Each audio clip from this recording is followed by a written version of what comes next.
Aqui estamos para falar um pouquinho sobre relacionamentos, correto? Que é a sua especialidade, né? Cada vez mais, cada vez mais.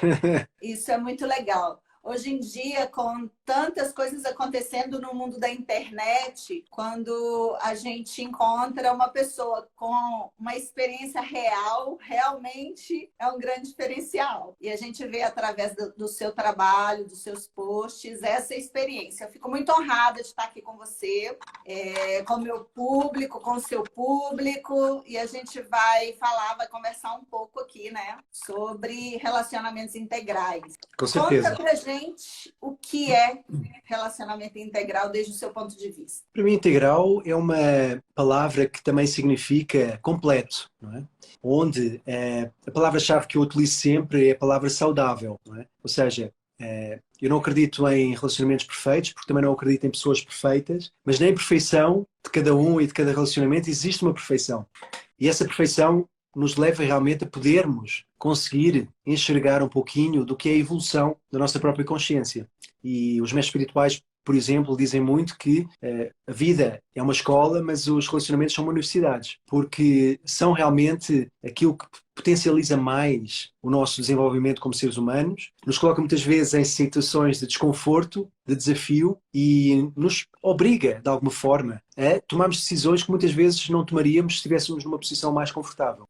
Então, eu diria que um relacionamento integral é aquele que engloba todos os corpos do ser humano, todas as vontades, necessidades, todos os não negociáveis e aquilo que faz duas pessoas realmente quererem estar uma com a outra. Era isso que eu diria em relação a esse integral, não é? Que é uma palavra que se utiliza muito, por exemplo, para diferenciar mais grãos, não é? Grãos que não são completos e grãos que são completos, não é? Então, o integral, existe um filósofo, professor chamado Ken Wilber, que ele também tem essa palavra integral, não é? Que é realmente, para mim, aquilo que é, digamos assim, uma nutrição completa. Sabendo que os relacionamentos começam com duas pessoas individuais, jamais será, na minha perspectiva, algo que um realmente se alimente do outro, ou seja, se nutra do outro. Em primeiro lugar, nós devemos nos nutrir de nós mesmos, para não cairmos numa questão de dependência, não é?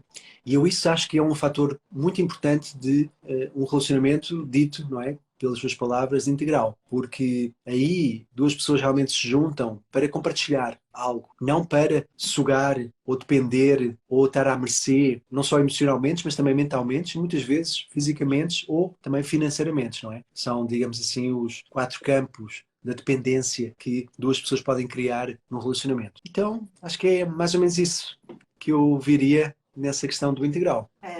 Eu gosto muito dessa palavra porque a gente amplia essa visão do completo, como você falou, não existe o completo, né? Na minha percepção, não. Existe essa soma, esse desenvolver um com o outro, esse crescer em todos os corpos, como você mesmo citou, corpo, mente, coração, espírito, né? Essa junção do que a gente é. Não tem jeito de separar, gente, tirar o nosso cérebro, tirar a nossa mente, tirar o coração, tirar o corpo, colocar cada um num compartimento. Então, quando a gente olha dessa forma, que a gente tem essa consciência, realmente as coisas mudam. A gente já vai com essa intenção, já entra com essa percepção. Isso faz toda a diferença. E por onde começa o relacionamento integral? Qual é o primeiro relacionamento integral que a gente tem que ter na vida? Na vida, é basicamente com o nosso pai e com a nossa mãe, não é? Esse é o princípio do prazer, é onde Freud basicamente estruturou o que é a psicologia moderna, não é? Ele fundou a psicanálise, não é? Mas a psicanálise foi, digamos assim, estruturada ou finalizada nos anos 20 e 30, não é? 1920 e 1930. E a psicologia moderna só começou a ser relacionada, principalmente no Brasil, por volta da década dos anos 60. Então temos aí essa grande fundação do que é o estudo do ser humano, o comportamento humano, padrões, não é?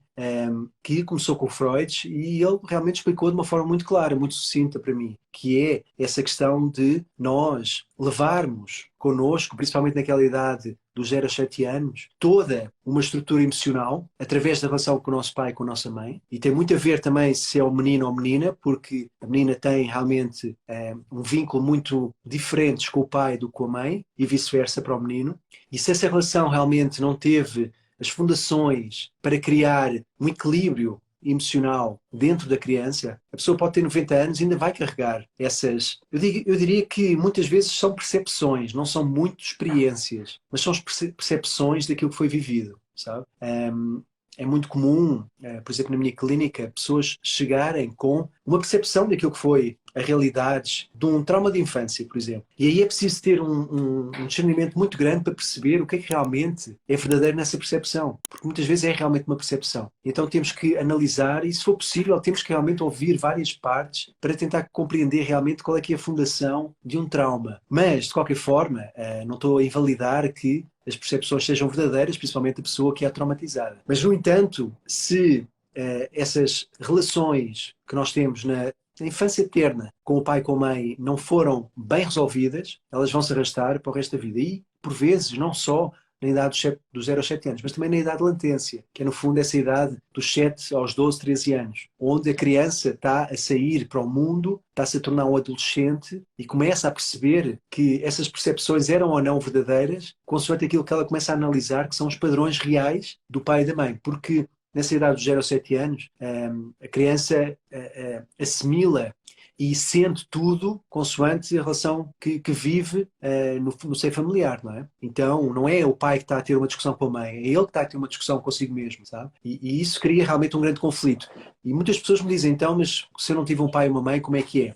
São as relações que as pessoas têm com as pessoas com quem crescem, não é? Muitas vezes pode ser o avô ou a avó, o tio ou a tia, ou se a pessoa cresceu num orfanato. São essas impressões, não é? Apesar de, se a pessoa não tem o pai nem a mãe, já começa a ter uma percepção do que é a separação, não é? Quando o id se transforma no ego e a criança realmente começa a perceber que há uma separação. Se houve uma separação dos pais, essa percepção de separação acontece mais cedo. Então, essa é a primeira grande relação, não é? Respondendo à sua pergunta, a grande primeira relação. E se essa relação realmente não tiver fundações positivas, a criança muitas vezes vai recriar isso no seu relacionamento amoroso. Por isso é que muitas vezes as pessoas me dizem, porquê é que eu estou a recriar este padrão? E muitas vezes eu sou muito direto, eu digo, como é que foi a sua relação com o seu pai? Que traços é que você traz desse relacionamento? Você está a ser rejeitada agora muito? Será que você foi rejeitada pelo seu pai? Será que o seu pai não lhe deu atenção? Será que a sua percepção de atenção não foi suprida? Pode ter sido, mas na percepção da criança não foi. Então ela cria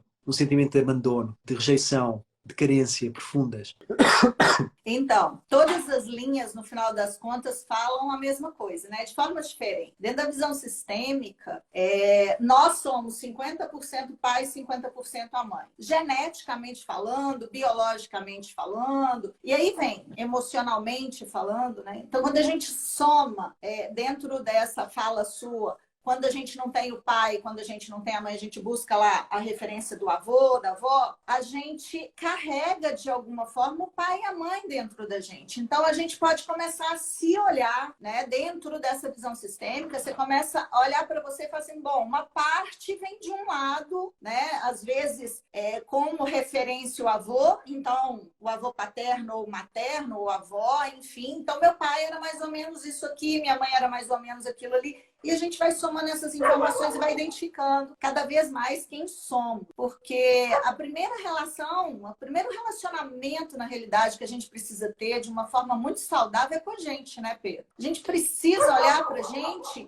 e acolher as nossas debilidades, as nossas questões ainda não resolvidas, os nossos traumas, as nossas percepções que não estão alinhadas aí com o padrão do mundo, né? Precisamos acolher a gente nos relacionarmos melhor com a gente, para a gente ter esse tipo de relacionamento integral que a gente está falando aqui. A Sim. gente entender a nossa mente, entender o nosso coração, entender o nosso físico. Hoje tem essa coisa maluca, né, da estética, sem crítica. Nós estamos aqui para julgar nada. Mas é exatamente isso, para acolher esse processo que todos nós vivenciamos, entender, né, de onde vem dentro do nosso sistema familiar, dentro das nossas relações familiares, com nosso pai, com a nossa mãe, e expandir tudo isso. Quando chega uma pessoa na nossa vida, ela chega também com a carga do sistema dela, e a gente vai somar ali, vai ter que polir algumas coisas, né? Vai ter que polir, Sim. né? Sim. Na realidade, esse relacionamento integral, ele é evolutivo demais. Ele é evolutivo por si só, já é demais, né? E a gente vai crescendo de verdade nesse processo, que eu acredito que seja o grande objetivo da vida, essa evolução. Sim. Realmente, a grande relação que nós temos, em primeiro lugar, é connosco mesmos, mas pelos meus estudos, realmente, a partir só dos 7 anos é que isso começa a acontecer de uma forma mais clara. Porque até aí a criança está naquilo que nós chamamos de fase do id, que é a fase do inconsciente. Então ela não tem consciência de si própria. Pelo menos quando está nessa fase dos 0 aos 7 anos. Então, a partir dessa fase, eu concordo que ela começa a ter percepção de si mesma e esse estudo realmente vem com a consciência que a criança depois ganha no período da adolescência e depois no período de adulto, não é? Mas muitas vezes está no piloto automático e muitas vezes não é por si só que consegue fazer esse clique dentro para dizer: poxa, o que é que realmente está a acontecer na minha vida? O que é que está realmente... o que é que eu estou a sentir e o que é o resultado daquilo que está acontecendo na minha vida neste momento? Então isso, bom, pela minha experiência como ser humano, mas também por aquilo que eu vejo realmente no meu consultório, as pessoas podem levar 40, 50 anos para chegar a esse ponto. Não é? Eu próprio, eu comecei a questionar-me quando tinha 17 anos, quando comecei a ler livros de Paramahansa Yogananda, de Osho, quando comecei a perceber que havia outras pessoas que falavam de uma forma como eu nunca tinha ouvido falar.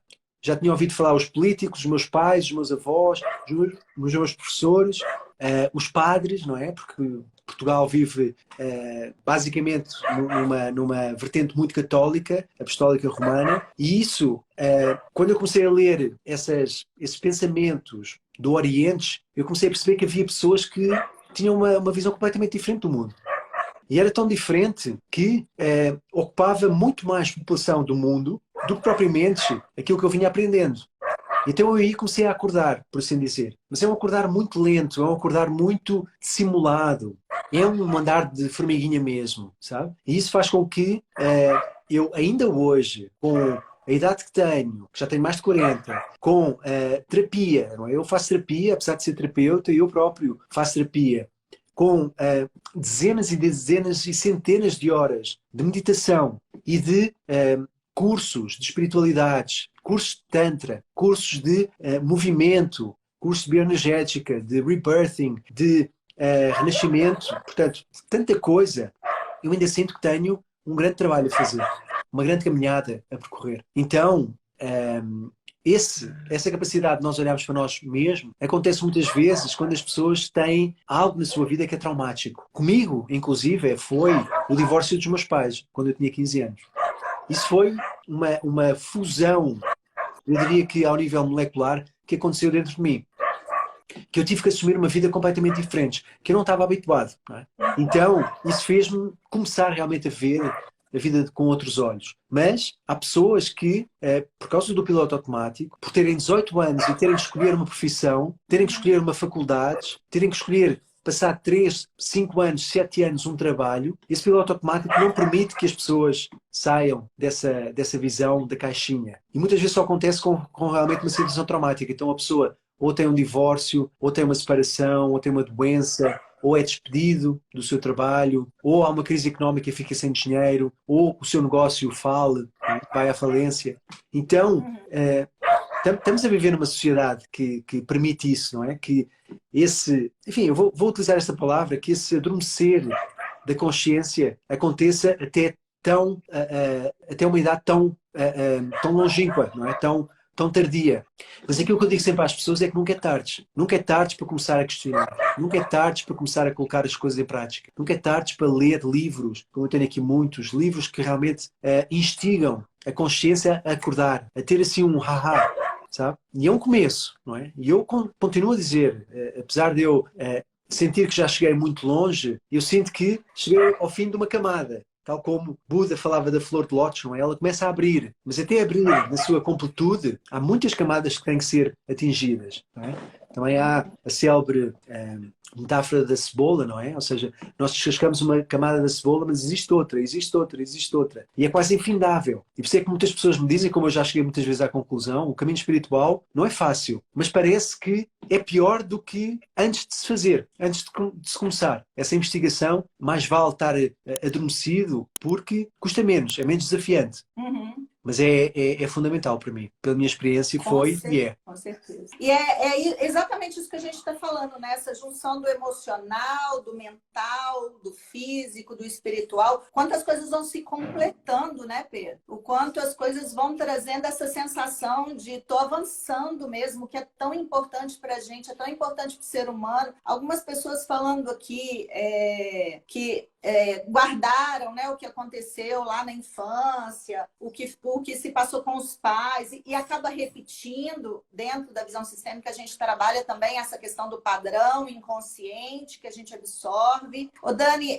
se tiver alguma pergunta, eu não... Passou aqui, eu não vi. Se você puder mandar aqui pra gente, né? Pra gente responder, se tiver alguém que fez alguma pergunta. Ela colocou aqui agora, o sentir está sendo deixado de lado, e é isso mesmo, a gente está muito mais mental, a gente está muito mais focado em entender mentalmente, em estudar, e que é tudo importante. A gente está falando aqui de soma, a gente não está falando de exclusão de nada. Então, somar todos esses processos, essa experiência vivida, vivenciada, transformar, ressignificar tudo isso, isso é ser humano, né? A gente precisa entender que tudo isso é um processo humano. E tudo isso faz parte desse crescimento tão importante na nossa vida. Sabe que eu muitas vezes digo que é uma questão também muito cultural, não é? Ou seja, aquilo que se passa no Oriente, Japão, China, mesmo a Índia, e todos aqueles países, Paquistão, Sri Lanka, Nepal, eles têm uma visão da vida um pouco indiferente da nossa. Não é? Tanto que eles utilizam ainda muitas palavras do sânscrito, que é uma linguagem que é mais energética e emite uma frequência do que propriamente uma linguagem que faz sentido como a nossa faz, ou como o latim faz, etc, etc. É como se fosse uma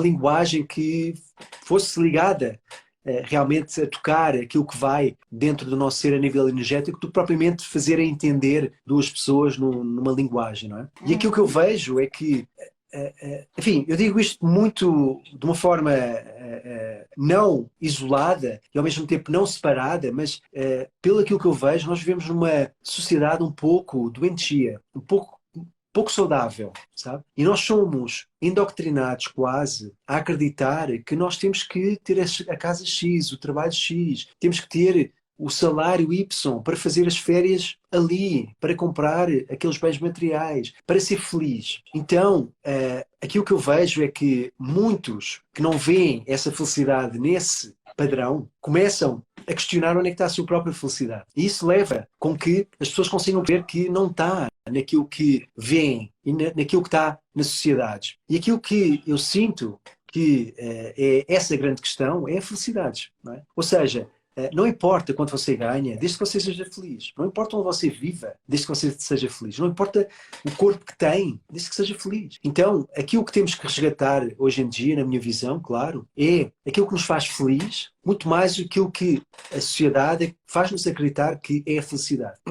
Então, você tem que ter o corpo X, tem que ter as medidas Y, senão você não vai ser feliz. Porquê? Porque os outros não vão enxergar você nos padrões da sociedade e vão denegrir você, não vão achar bonita você.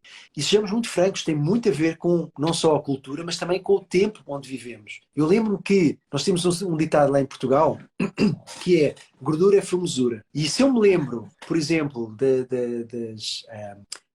enfim, inclusive das estátuas romanas e gregas, o padrão de beleza era completamente diferente. Os hábitos eram completamente diferentes. Não é? E isso me leva a crer que aquilo que estamos a viver hoje em dia de felicidade é muito ditado pela sociedade. Mas há muitas pessoas que, como eu, apesar de, enfim, eu não poder alienar e não poder realmente retirar toda essa, no fundo, essa linhagem genética que me faz ver o mundo como eu vejo também. Não? Ou seja, eu não digo que a beleza não tem certos padrões ou que aquilo que eu vejo não é bonito ou feio, mas eu muitas vezes me pergunto, não é? O meu ideal é muito mais através da energia do que propriamente daquilo que os olhos enxergam. Porque como todos nós sabemos, não é? A pessoa pode ser lindíssima com as medidas perfeitas, mas quimicamente não mexer com você. Então, aquilo que eu tento sempre trabalhar na minha vida é o que é que me traz felicidade? E ir atrás disso. E o que traz felicidade muitas vezes tem a ver com aquilo que você faz no dia a dia. 80% da sua vida é despendida naquilo que você faz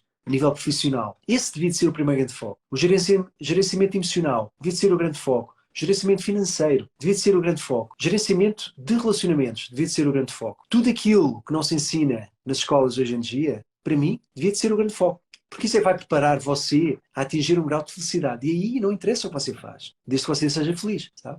E essa é a razão pela qual eu, inclusive, lancei há 2 semanas atrás essa comunidade chamada Super-se, que é para as pessoas aprenderem a superar-se. E o que é que as pessoas, se você atende pessoas, qual é que é o grande problema das pessoas hoje em dia? É a relação com elas mesmas, em primeiro lugar, que faz que elas tenham problemas com o relacionamento, com o seu trabalho em segundo lugar. Não é? Eu guio-me muito pela roda da vida do tal. E é exatamente o que eu estou dizendo aqui. Se a pessoa não se sente bem com ela própria, se não se nutre ela própria através dos diversos corpos, ela não consegue ter sucesso no trabalho. Se ela não se sente bem, como é que ela vai conseguir manifestar algo que faz no dia a dia, a quase tempo integral, que goste? E, consequentemente, a roda do tal diz que se você não tem esses 2 campos bem firmados na sua vida, você não vai conseguir ter relacionamentos saudáveis.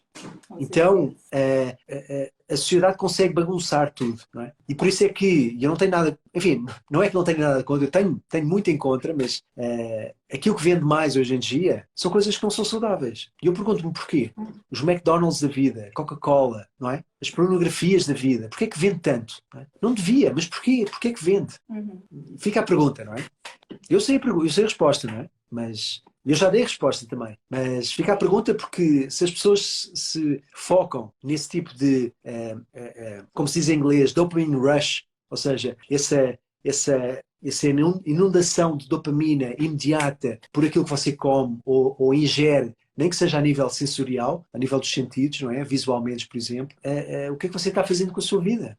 E essa falta de consciência sobre a própria pessoa, né? Hoje eu perguntei para um cliente quem é você, porque às vezes está tão emaranhado com a história do pai, a história da mãe, a história da vida, né? E aí ele me falou assim: eu sou homem, eu sou filho, eu sou marido, eu sou advogado. Eu falei: quem é você? Porque tudo isso, como você falou, é função, né? Externo. Quem é essa pessoa? O que essa pessoa está disposta a viver por ela, para ela? A gente precisa começar a dar esses passos dentro da gente, conectar com esse quem sou eu. As meninas estão falando aqui muito mais ser do que ter, e eu acredito que pós-pandemia a gente está caminhando para isso. Acho que a pandemia deu um susto em todo mundo com uma série de questões, né? Não é o tema da nossa live, mas mexeu profundamente quem tinha e quem não tinha se igualou em determinado momento. E aí a gente precisou parar e olhar para a gente mesmo. Quem sou eu? Né?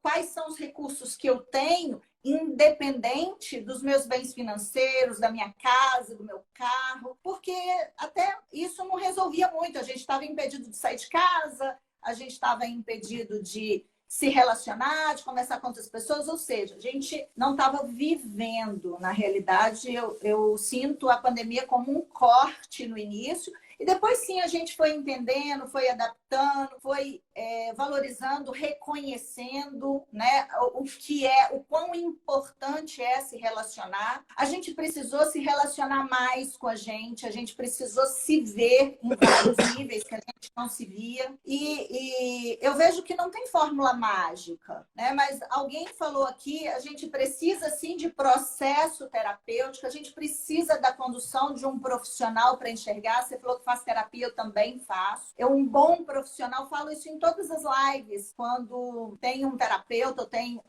levantado essa questão. Todos nós precisamos de um processo terapêutico. Todos nós precisamos começar a nos olhar e saber quem somos de verdade. Esse cliente não sabia a resposta, quem sou eu? E talvez eu e você também não saibamos ainda quem somos nós, né? Mas a gente está nesse caminho mais profundo de uma busca real, de uma busca verdadeira, e a gente vai encontrar. E ele agora, entrando também nesse processo, vai encontrar, porque isso é individual, isso não é não tem uma cartilha, isso não é um padrão. Sim.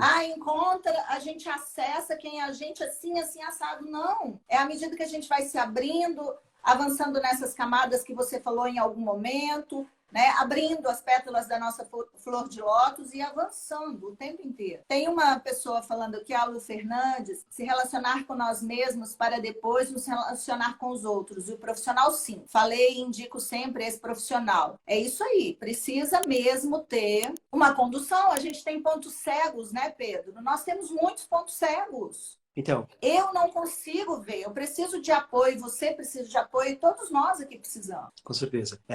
Repare, eu vou dizer duas coisas muito interessantes que eu venho analisando sempre. Uma delas é, antes inclusive, de... Bom, talvez uma sugestão, ou a maneira como eu faço, no fundo. Antes de perguntar quem você é perguntar quem você está, quem você se tornou, sabe?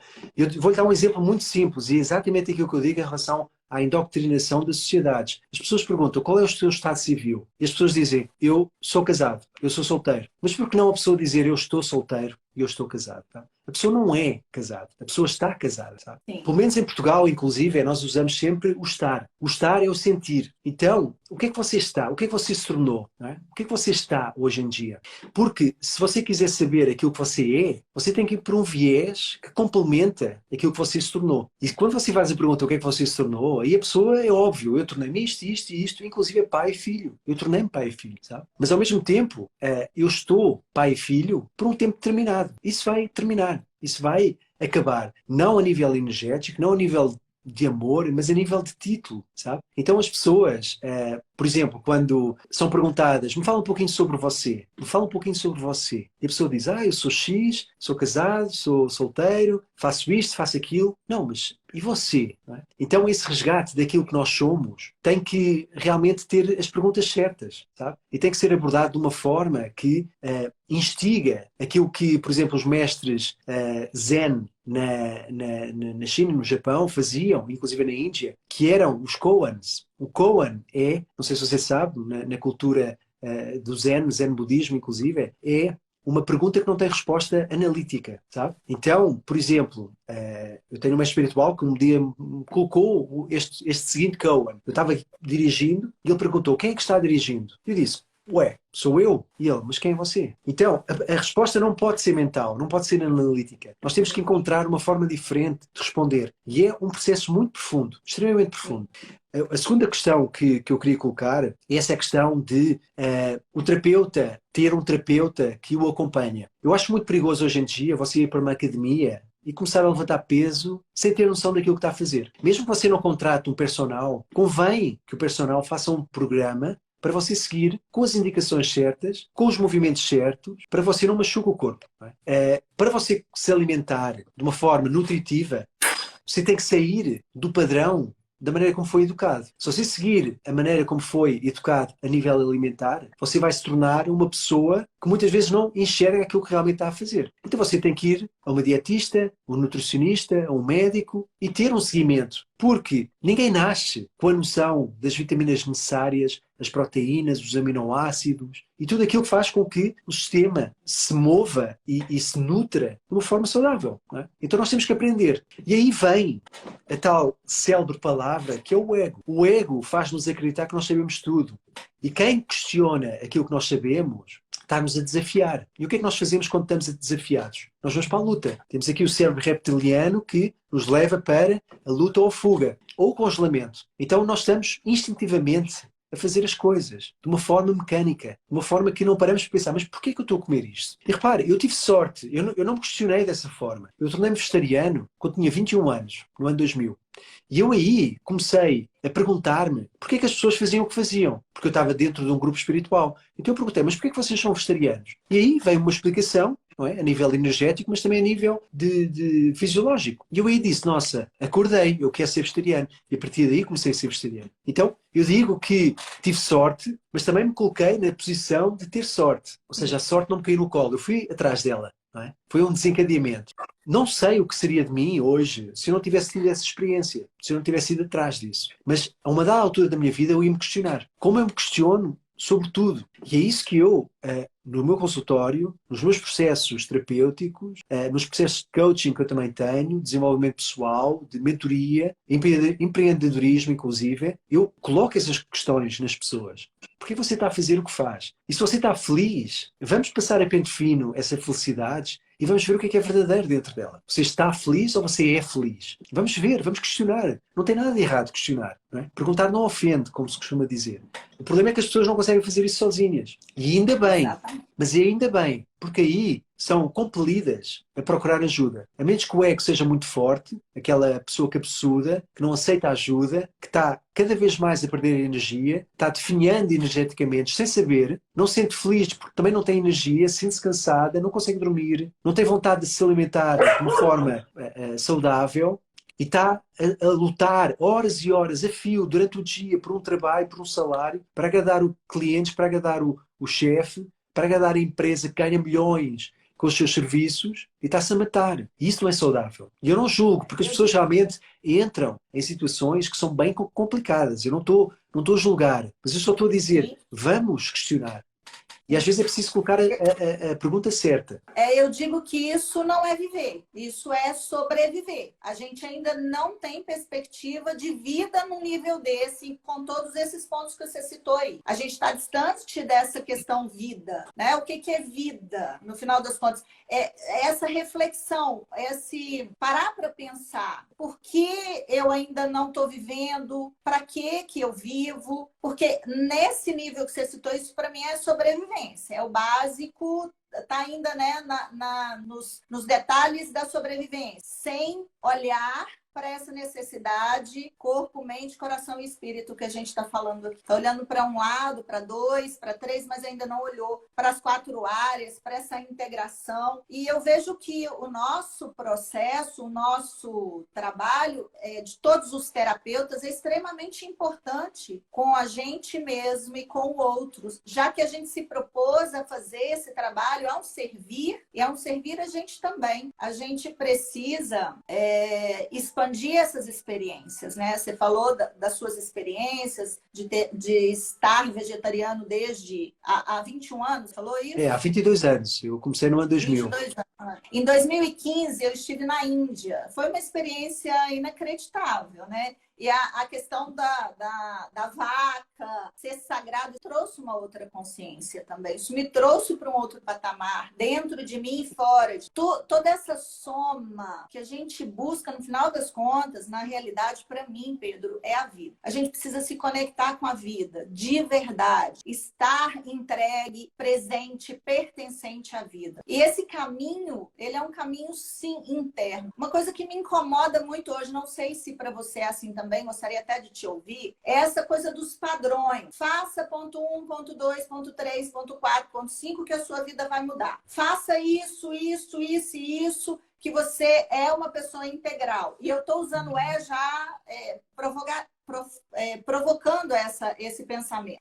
Faça dessa forma que tudo vai mudar na sua vida. Eu, particularmente, vejo cada um como um indivíduo, como um ser único. Nós precisamos encontrar essa unicidade dentro da gente e aí sim despertar o melhor do melhor em nós e entregar para a vida essa percepção maior, essa percepção única. E nessa soma, nessa troca nos relacionamentos, nós vamos evoluir a vida, o planeta, a sociedade, a gente mesmo, os relacionamentos, enfim. Eu vejo que essa coisa do padrão, faz isso, Pedro, olha, se você fizer isso, isso, isso e isso, vai ser fantástico. Quando a gente está em consultório, quando a gente está trabalhando individualmente, a pessoa vai acessando o que é importante para ela. Não é o que, pelo menos desde a minha percepção, não é o que eu acho. Aí é o meu ego, né? Eu acho que você precisa fazer dessa forma. Eu estou usando, é só um campo de informação, um campo mental. Quando eu levo a pessoa a sentir quem ela é, quem ela está naquele momento,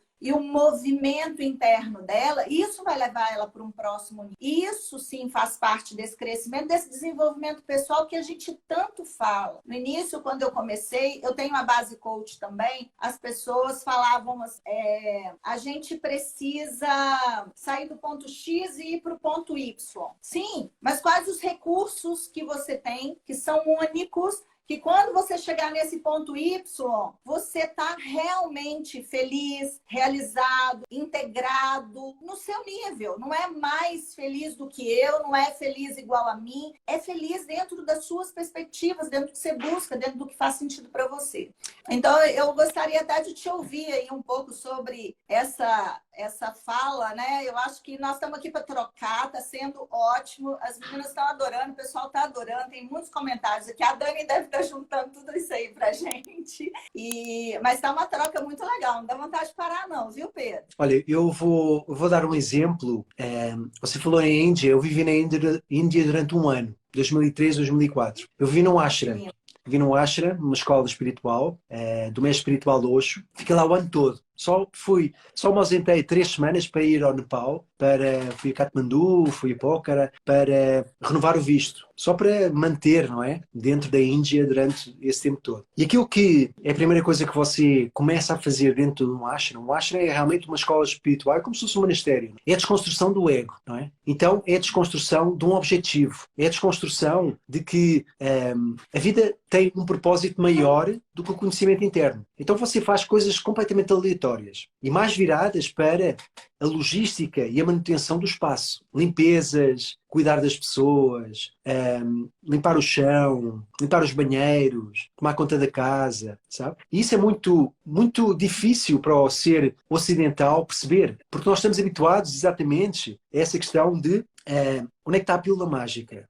Onde é que está a fórmula que me vai levar para o êxtase? E isso vendeu muito na década dos anos 90, na década dos anos 2000. Vendeu muito. The Secret, o What the Bleep Do We Know, sabe? E por aí fora, a física quântica, dava respostas para tudo, não é? A lei da atração, sabe? E a grande questão que eles há milénios trabalham na Índia e no Japão, na China, enfim, em todos esses países com uma tradição milenar do que é o ser vivo, do que é as ferramentas que realmente nos ajudam a sermos felizes, perceberam que não tem nada a ver com objetivos materiais, sabe? Por outro lado, eu fiz 2 cursos com um senhor chamado Tony Robbins, fiz na América, fiz o UPW, não é? O Analista Power Within, que é o curso dele de 4 dias, mas depois fiz uma especialização chamada Date with Destiny, em Palm Springs, onde foram uma semana de imersão com ele, não é? E aí eu também aprendi uma coisa muito, muito interessante do que é a manifestação desse ponto A para o ponto B naquilo que é o Ocidente e o que é aquilo que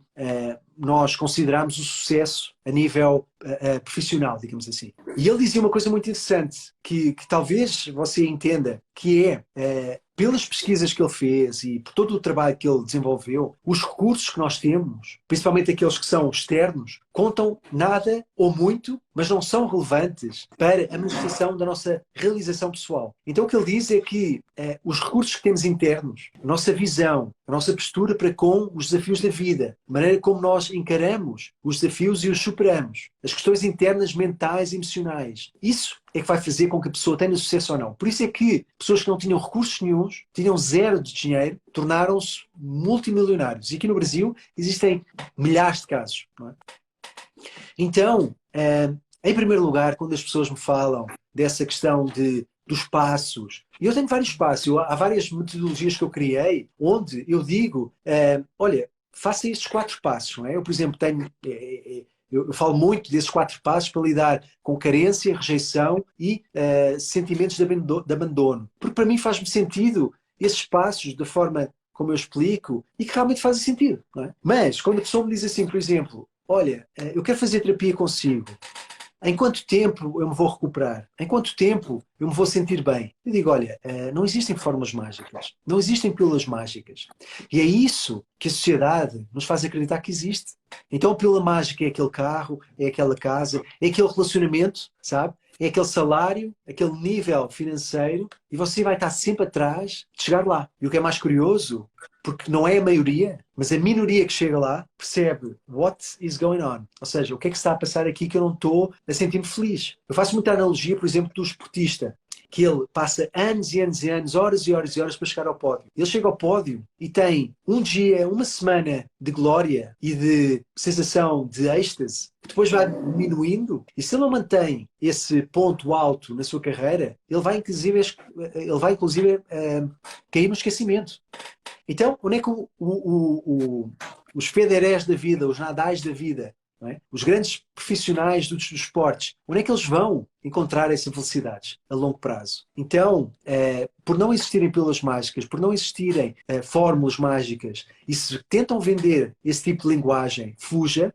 É porque nós realmente, como você disse também, somos seres individuais. Então, mesmo que existisse uma fórmula mágica, não é igual para todos. Por isso é que muitas vezes eu trabalho muito com sonhos, não é? Eu tenho cursos, inclusive, que eu dou sobre sonhos. E a primeira grande coisa que eu digo acerca dos sonhos, como para mim é um paralelismo ao horóscopo, por exemplo, não é? E a astrologia, é que podem haver traços e padrões que são comuns a certas pessoas, mas não são a regra. E não podem ser levados como a regra. Senão nós caímos na doutrinação.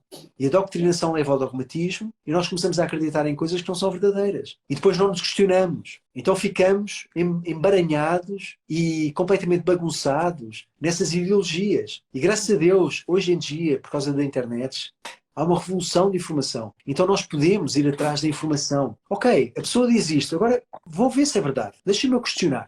Isso é uma coisa que eu aprendi com todos os professores que eu tenho.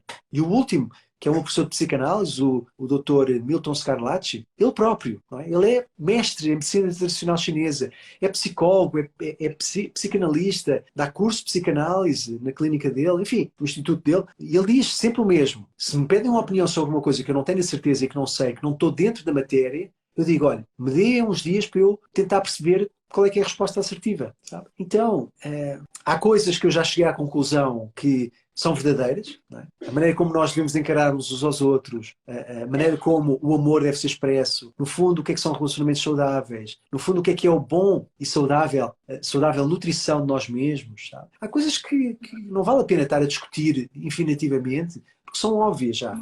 Para mim, por exemplo, as pessoas podem não ser, mas aquelas que não são óbvias para mim, eu tento sempre procurar resposta e tento sempre também indicar as respostas certas, ou pelo menos, como você disse, em vez de dar a resposta certa, questionar da forma correta a pessoa para ela encontrar a resposta certa.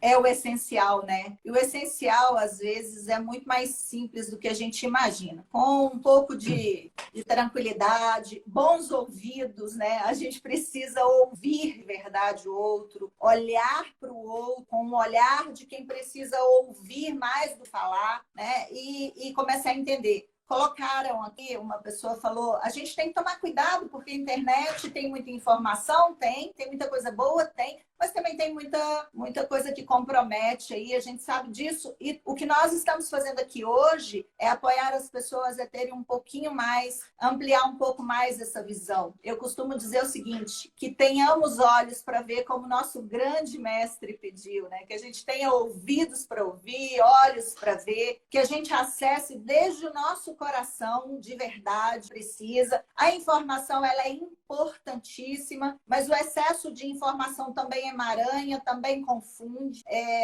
Teve uma época nessa fase da pandemia aí que eu estava fazendo 500 cursos ao mesmo tempo. Eu, gente, não estou dando conta de tanta coisa. Calma, vamos alinhar o que eu preciso nesse momento. O que eu preciso acessar em mim nesse exato momento. E eu alcancei aí um equilíbrio, foi citado aqui também várias vezes, um equilíbrio dentro de mim, mental, emocional, espiritual, meu tempo de ação. Comecei a ter tempo, até porque, Pedro, talvez esse seja o tema de uma próxima live, a questão tempo hoje é o maior valor que a gente tem, né? A gente não pode ficar doando o nosso tempo para coisas que não vão realmente fazer sentido ou fazer parte da nossa vida. Coisas que a gente não tem a intenção de agir em cima daquilo. Às vezes a gente busca informação de todo jeito, de todo tipo, mas a gente não vai agir, não é o que a gente quer. Então, essa conexão com a gente mesmo. Eu sempre tenho o meu momento de meditação para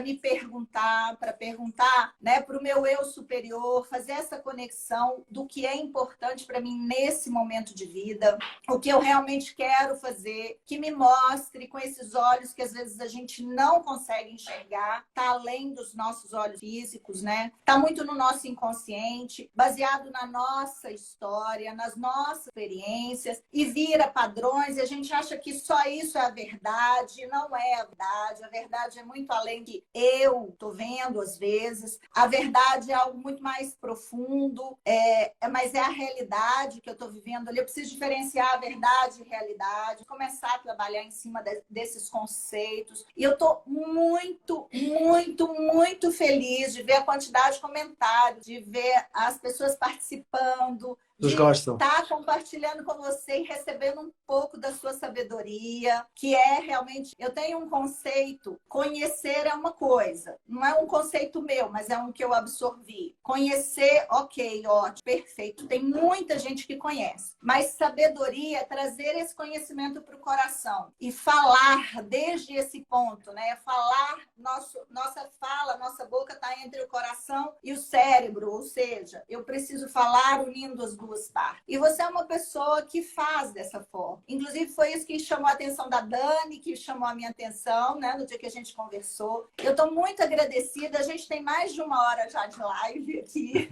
A gente ficaria a noite inteira, mas eu sei que a gente vai ter outros momentos também, a gente vai ter outras oportunidades, eu espero. Já é um convite. Gostaria que a gente fizesse uma depois no seu Instagram também, se você assim desejar, com o tema que você escolher. A gente está criando, quando você fala da sua comunidade, a gente está criando uma junção de pessoas que pensam dessa forma, que sentem profundamente. E olha, eu fico muito feliz de ver esse movimento, que a gente está sendo, está nos proporcionando olhar no nível que a gente está conseguindo olhar aqui hoje. Te agradeço profundamente. Obrigada, obrigada, obrigada. Eu agradeço também, foi muito bom. A palavra é sua. Não, eu agradeço e realmente aquilo que eu sugiro, não é? Como talvez desafio para as pessoas que estão aqui a ouvir, é que busquem realmente referências. Busquem referências que façam sentido, não é? Buscam referências que vocês acreditem que já têm um lugar de fala, um lugar de compartilhamento de experiências, não é? Que sejam verdadeiras, que sejam alinhadas com aquilo que você realmente busca, não é? Porque para mim, não é? Muitas vezes me perguntam se você pudesse resumir o seu trabalho numa palavra, como é que seria? E a palavra que eu sempre escolho é consciência. Então procure aquilo que faz com que você fique mais acordada, que desafie a sua própria consciência, que desafie a maneira como você vê o mundo e busque referências de pessoas que você acredita que já têm um grau de conhecimento ou um grau de posicionamento na vida que você almeja, não é? Para que você possa aprender com os melhores, por assim dizer. Não é? É sempre isso que eu faço. Isso não tem a ver com o número de seguidores, né, Pedro? Isso não tem a ver com o número de seguidores. Oh, eu sei, eu olho para isso assim. Nada a ver com o número de seguidores. Gente, por favor, com consciência mesmo. Pedro, gratidão, viu? Eu agradeço. Gratidão. Muito boa noite. Boa noite para todos. Um momento ímpar para nós. Fica com Obrigado Deus. igualmente. Boa noite.